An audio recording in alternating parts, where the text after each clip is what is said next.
بسم اللہ الرحمن الرحیم۔ محترم ناظرین و سامعین، السلام علیکم ورحمۃ اللہ وبرکاتہ۔ یہ قرآن مجید کی تفسیر کے دروس کا سلسلہ ہے جو قرآن مجید کے آخری 10 پاروں پر مشتمل ہوگا انشاءاللہ، اور اس کا نام ہم نے رکھا ہے عمدۃ التفسیر فی العشر الاخیر من القرآن الکریم۔ سماعت فرمائیے۔ الحمد لله رب العالمين، والصلاة والسلام على سيد الرسل وخاتم النبيين محمد وآله وصحبه أجمعين، أما بعد، فقال الله تبارك وتعالى في كلامه المجيد: أعوذ بالله من الشيطان الرجيم. ألم تروا أن الله سخر لكم ما في السماوات وما في الأرض؟ کیا تم نے نہیں دیکھا کہ اللہ تعالی نے تمہارے لیے جو کچھ آسمانوں میں ہے اور جو کچھ زمینوں میں ہے، ہر ایک چیز کو تمہارے فرمانبردار بنا دیا ہے۔ وَأَسْبَغَ عَلَيْكُمْ نِعَمَهُ ظَاهِرَةً وَبَاطِنًا، اور تم پر اپنی ظاہری اور باطنی نعمتوں کی بارش کر دی ہے۔ وَمِنَ النَّاسِ مَن يُجَادِلُ فِي اللَّهِ بِغَيْرِ عِلْمٍ وَلَا هُدًى وَلَا كِتَابٍ مُنِيرٍ، اور لوگوں میں سے بعض ایسے شخص بھی ہیں کہ جو اللہ کی توحید کے بارے میں بغیر کسی علم کے، بغیر کسی ہدایت کے اور بغیر کسی روشن کتاب کے گفتگو کرتے ہیں۔ وَإِذَا قِيلَ لَهُمُ اتَّبِعُوا مَا أَنزَلَ اللَّهُ، اور جب کہا جاتا ہے ان سے کہ اس چیز کی تابعداری کرو جو اللہ نے نازل فرمائی ہے، قالوا بل نتبع ما وجدنا علیہ آباءنا، کہتے ہیں ہم تو اسی کی پیروی کریں گے جس پر ہم نے اپنے باپ دادا کو پایا ہے۔ اولو کان الشیطان یدعوہم الی عذاب السعیر، اگرچہ شیطان بلاتا ہو ان کو جہنم کے عذاب کی طرف۔ وَمَن يُسْلِمْ وَجْهَهُ إِلَى اللَّهِ، اور جو کوئی اپنے چہرے کو اللہ کے سپرد کر دے، وَهُوَ مُحْسِنٌ، اور وہ احسان کرنے والا ہو، فَقَدِ اسْتَمْسَكَ بِالْعُرْوَةِ الْوُثْقَىٰ، تو اس نے ایک مضبوط رسی کو تھام لیا۔ وَإِلَى اللَّهِ عَاقِبَةُ الْأُمُورِ، اور اللہ ہی کے لیے ہے انجام تمام کاموں کا۔ محترم بھائیوں، بزرگوں، بہنوں، بچوں، یہ سورۃ لقمان کی آیت نمبر 20، 21 اور 22 ہے جو آپ حضرات کے سامنے تلاوت کی گئی۔ اللہ تعالیٰ فرماتا ہے کہ اپنے ارد گرد کی کائنات کو دیکھو اور تھوڑا سا غور و فکر کرو کہ تم رہتے زمین پر ہو اور آسمان کی ہر چیز تمہاری خدمت میں لگی ہوئی ہے۔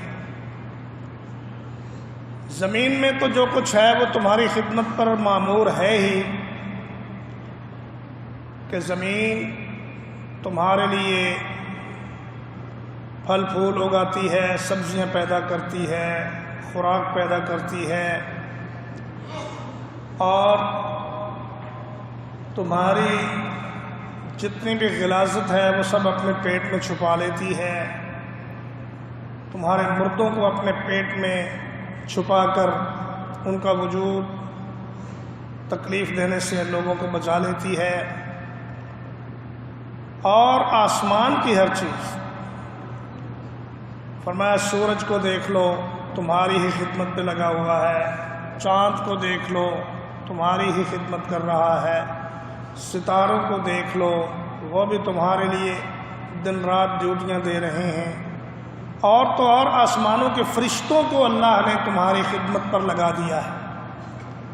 فرمایا لہو معقبات من بین یدیہ ومن خلفہ یحفظونہ من امر اللہ، انسان کے آگے پیچھے دائیں بائیں اللہ کے فرشتے ہیں جو اس کی حفاظت کرتے ہیں۔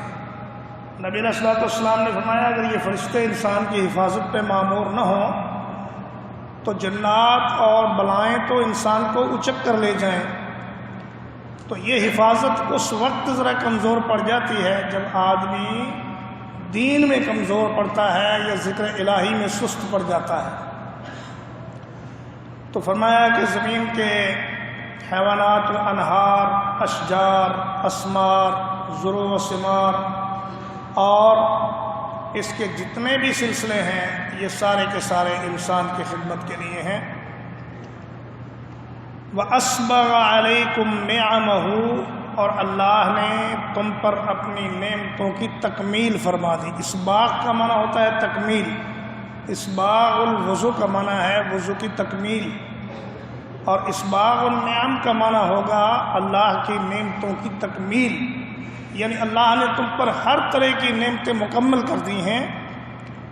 اور فرمایا کہ سب سے بڑی نعمت اللہ کی اس وقت مکمل ہوگی جب انسان جنت میں داخل ہو جائے گا۔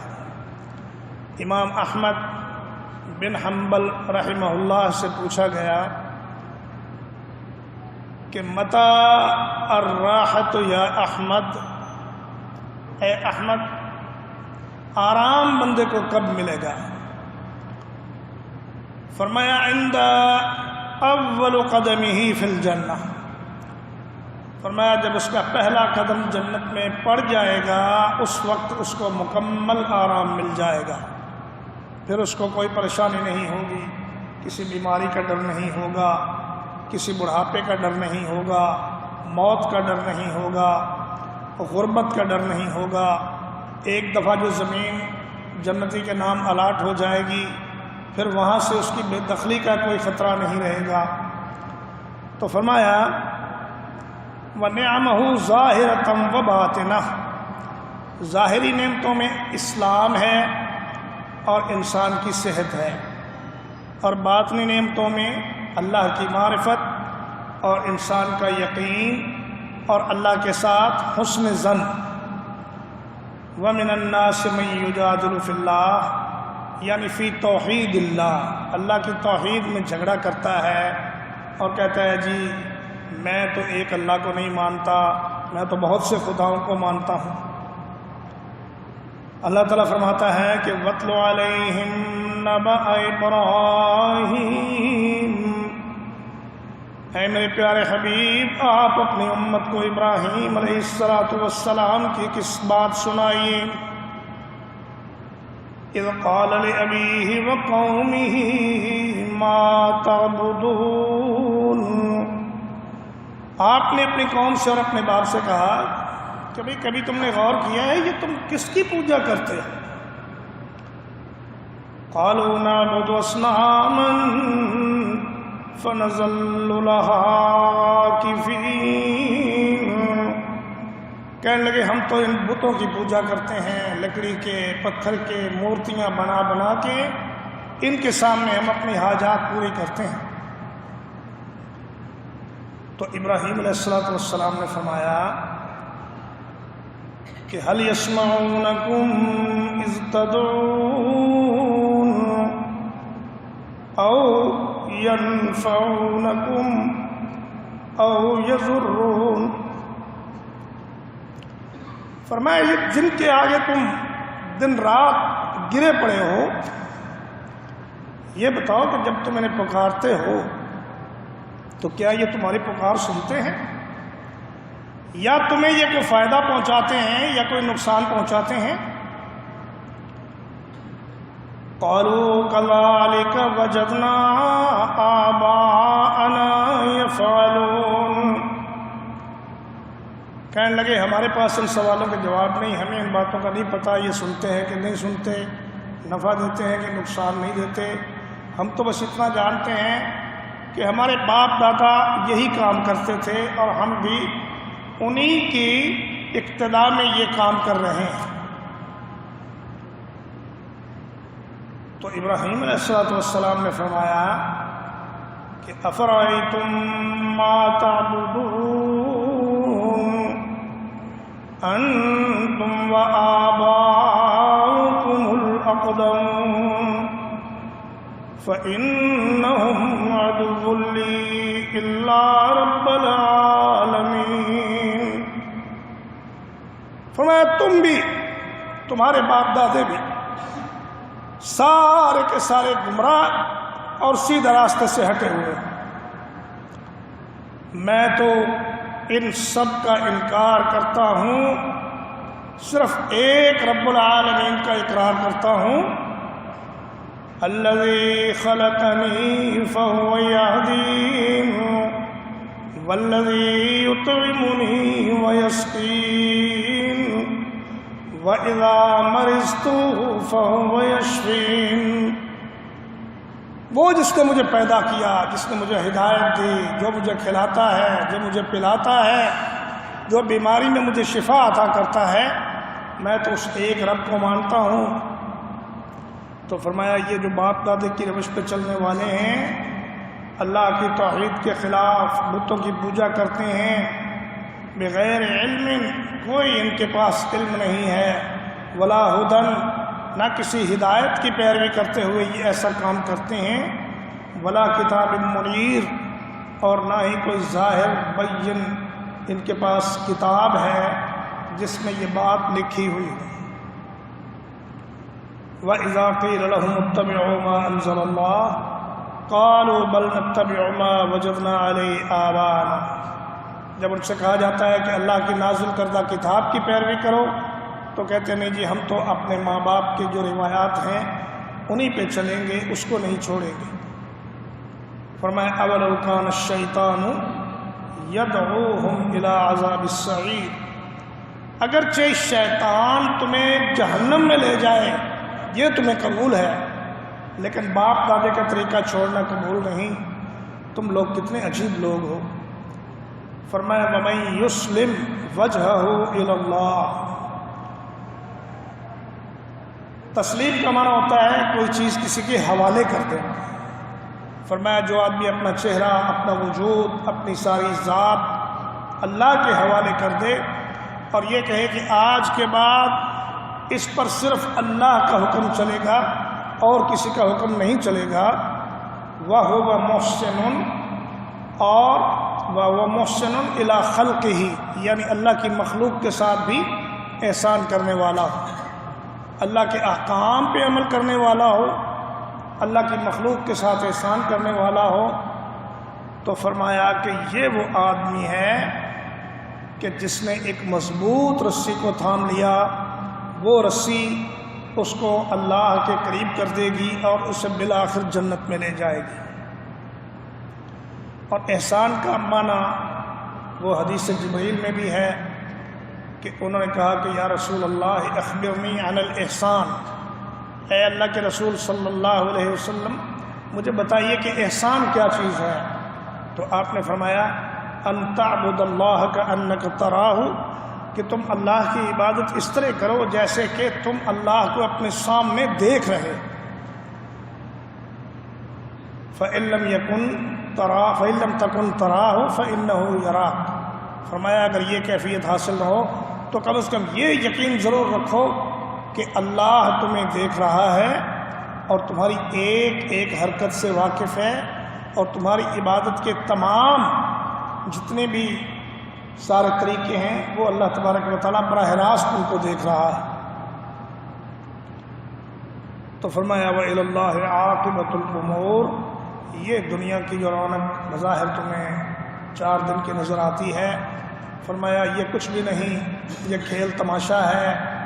جس طرح بچے سارا دن کھلونے بناتے رہتے ہیں اور شام کو ان کھلونوں کی کوئی قیمت نہیں ہوتی اور وہ انہیں توڑ پھوڑ کر گھر چلے جاتے ہیں، یہی حال تمہاری ان جائیدادوں کا، تمہاری ان کوٹھیوں کا، تمہارے ان مکانات کا اور تمہارے ان شہروں کا ہونے والا ہے۔